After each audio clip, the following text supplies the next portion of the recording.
Thokozani bantwana bedlozi, thokozani bogogo nomkhulu. Thokozani nina sangoma, zinyanga, baprofeti, mthandazi. Thokozani to everyone who is currently going through their spiritual journey, to everyone who is discovering their calling. Ngithi thokozani bantwana bedlozi, nina nambatho ogogo nomkhulu, okhokho ubaba umkhulu. Ngithi thokozani. I go by the name of Ndlovukazi Edlozi on all my social media platforms. Ngithi thokozani. So it's another week where I want us to unpack a topic. So this week I want us to talk about Iscitho, but I want us to talk about Iscitho from a different perspective. How does Iscitho affect our relationship? How does Iscitho affect our financial status? How does Iscitho affect our health? So I want us to look at Iscitho in that way today. We've all have heard about Iscitho, but just in basic, simple terms, Iscitho basically imithi isuke ikhandiwe ukuthi izokwenza ukungcola empilweni yakho. So basically, uma izokwenza ukungcola le mithi yenza ukuthi ungathandeki, wenza usube nesigcwagcwa, yenza ukuthi uhambe nobumnyama empilweni yakho. Okay. One thing you should know ukuthi Iscitho asikhethi. You know what I mean? Asikhethi, asinendaba ukuthi umuhle, ukuthi umumbi, unemali, unamali. Mase bekhethile ukushaya ngesicitho nje sizosebenza. Ema ngempela isicitho sihlanganiswe umuntu owazi ukuthi kumele ehlanganise yiphi imithi futhi nekanjani. Mase bekushaya ngaso hawo sizosebenza, especially if you're not spiritually strong and you are not protected or iqinisile ngendlela emele ngabe uyiqinisa ngayo. Sizokushaya, sizokugadla futhi, and it's gonna affect your life. It is going to affect your life. And there's no positive things about Iscitho. There's only negatives. Your life goes once bakshang in Iscitho nje. So I want us to look at all of those things. So we're going to start off and go with our relationships. How does Iscitho affect our relationships? So when it comes to your partner, Iscitho's ultimate goal is to end your relationship. But in order for your relationship to end, there are factors that lead up to your relationship ending. And these factors may include physical abuse, emotional abuse from your partner. Umuntu wakhe can start ukusola ngezinto nawe ongazazi ukuthi uzenzile. Your partner may assume that you're cheating on him. To the point where egcine sekushaya ngenxa ekusola ukuthi uyamjolela. And then you start becoming umuntu omumbi kumuntu wakho. Akasakuboni ngale ndlela ekubona ngayo oqala, akusakuboni ngalamehlo aqala ukubona ngayo before bekufake Iscitho. Kumuntu wakho uba mumbi. Because Iscitho also affects you physically. Khona Iscitho esikwazi ukushaya ukuthi ube neinduna and so much acne on your face to the point kube ngathi uyanyanyisa. Let me just put it in that way. Kube ngathi uyanyanyisa. So kumuntu wakho ubumuntu onyanyisayo.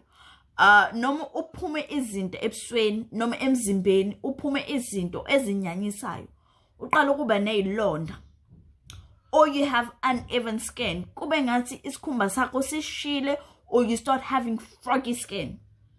Lokho kugcina kumnyanyisa umuntu wakho, nihleze nilo. Niyaqala nyala with izinto ezincane. Nama uthi uyahlala phansi uyayibheka lezi zinto, they are unnecessary.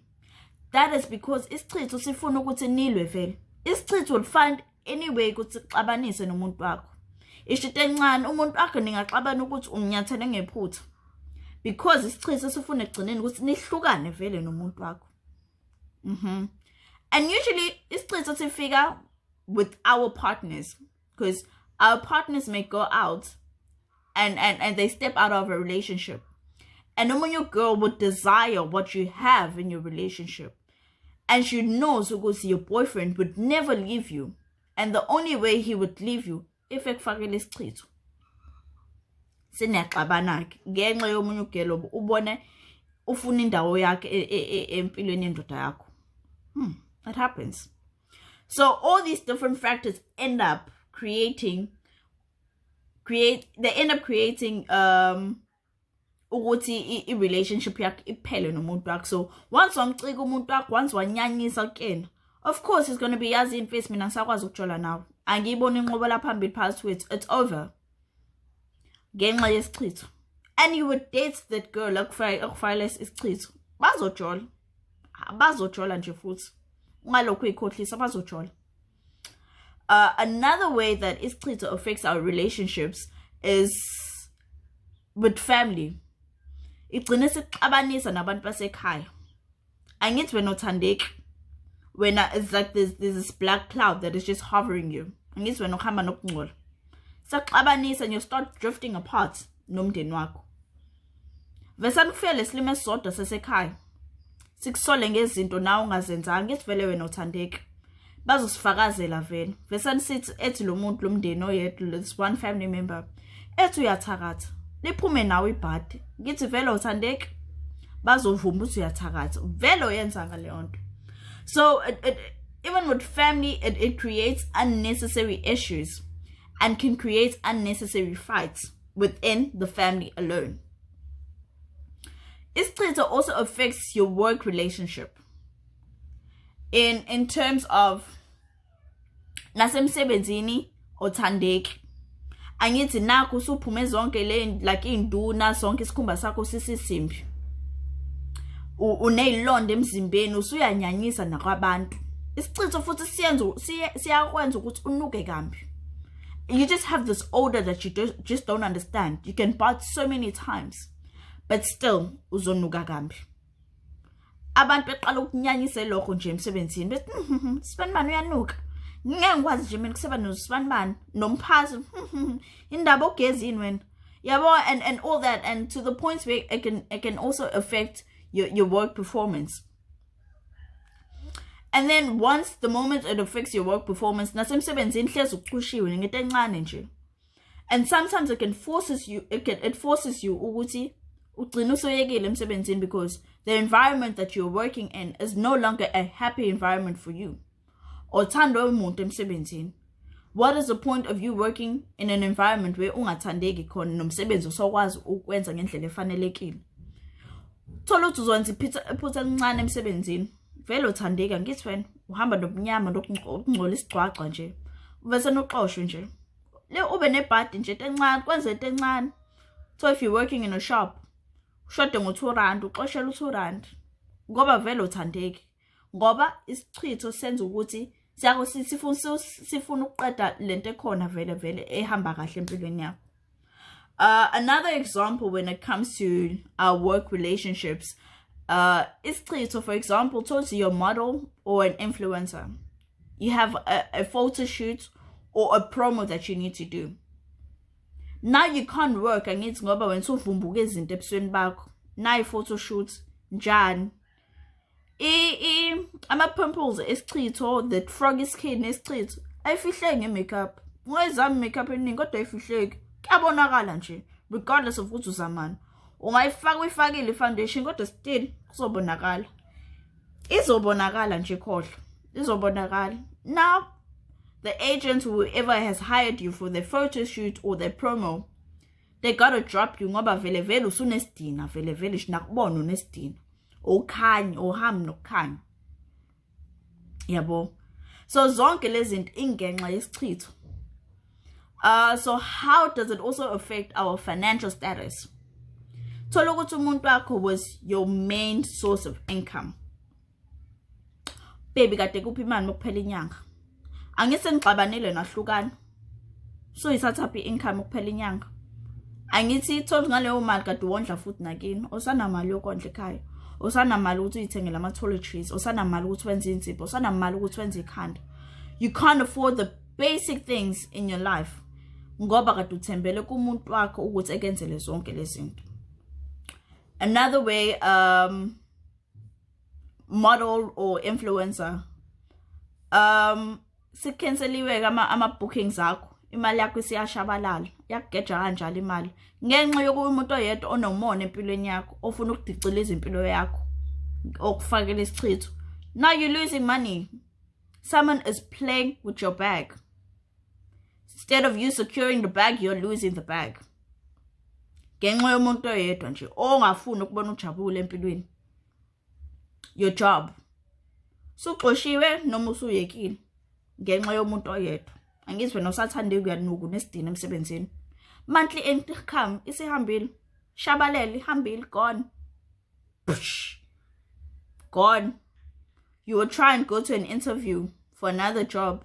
Angithi wena uhamba nesidina uthandeki. Thought you have all the right qualifications, the experience you have, but ngenxa yokuthi unesidina othandeki nalowo msebenzi ngeke uthole. Ngenxa yomuntu oyedwa onomona ngawe. Bowazi umuntu okufala isichitho. So enomona ngawe, sengathanda ukuthi ube nenqubela phambili empilweni. So efuna lokhu wena onakho empilweni yakho. Ngoba ngisho like I said earlier on, isichitho asikhethi ukuthi unemali, onamali, umuhle noma umuphi. Mebekushaya bakushaya nje ngaso. How does it affect our health? Isicitho it affects us. Angithi you endure all the physical pain, the emotional pain. Ndodaka disikushaye. When usiyangena uyaphuma ebhedlela hlezi uvalekile obhlu uyafa. Amamake emzimbeni hlezi ushaye broken ribs, whatever. So ukhulele by the time you and your boyfriend were going through this. Usekushayile, you had miscarriages, now you can't conceive anymore, so you're going in and out ebhedlela trying to repair what was broken ngenxa yesichitho. You go into therapy because isichitho, yes, it affects you physically and it also affects you mentally. Angithi kade ungasathandeki nabantu ebantwini othandeki isidalwa. So you have all these questions and all these unanswered questions that you would like to know the answers to. Now you're going to therapy, in and out of therapy, trying to repair what Iscitho caused, what Iscitho did to your life. Nasebusweni angithi zonke le nduna and these blemishes khathi uqhubuka uphuma zonke le londa. You've sorted it out using traditional medicine. But the blemishes and the marks that are left are required to be sorted out by a dermatologist or by Western medicine. So your health is affected. Nakhona zonke lezi zinto idinga imali. But since you lost the bag, how are you gonna achieve what you need to achieve, and how are you gonna sort out your medical health? Ngenxa yomuntu oyedwa. Ngenxa yomuntu oyedwa nomona ufuna indoda yakho. Indoda yakho nje. Naye ehlulekile ukuyiphatha kahle ijola nawe. Sikulethela zonke le nkinga ngentombazane eyodwa nje. Eyodwa qha. Yes, most of the time isichitho vele silethe umfana. Kodwa sometimes nesichitho futhi siyakwazi ukuthi silethe umngani wakho oseduze nawe ngoba unomona akathanda ukuthi impilo yakho ibe nenqubela phambili. Or a family member who's jealous of you, who sees the potential in you, but tries to block you from being what you need to be in life. So Iscitho, guys, it's bad. And it needs to be sorted out. If Iscitho is not treated in the correct way, you can go to a traditional healer, your palazzo, gaze and get yourself cleansed. But it's also important ukuthi uyiqinise ukuze omunye umuntu mezama ukugadla futhi ngesicitho ungagadleki. Isicitho siyaphindisela. Isicitho umuntu okushaya ngesicitho masuyile nje kumakhosi umtshela umakhosi xa kusiphindisela ukuze lo muntu ezwe lento mina kade ngizwa khathi engishaya ngaso lesicitho. So there's many signs that we get that show and indicate ukuthi sishaya ngesicitho. Sometimes it may not be the physical appearance that we get first. Sometimes we get indications through our dreams. So there are many reasons and indications that we may get. No man, okay, some of these signs and indications, I'm going to post them on my personal page. I'm just going to type them out and post them. and some of the other signs that we may get ukukhombisa ukuthi sinaso isicitho, because sometimes maybe acne, intwala ekhanda, and there's a lot of them. Isicitho, guys, is bad. But I mean, what I can say, if you have the signs or the indications ukuthi khona umuntu okushaya ngesicitho, sheshe usukumele singasikudaleli umonakalo omkhulu empilweni yakho. Guys, ukuthumela umuntu isicitho ukuthakatha. If you're planning ukuthi ushaya intombazane ngesicitho, just know ukuthi uyathakatha. When uyathakatha nje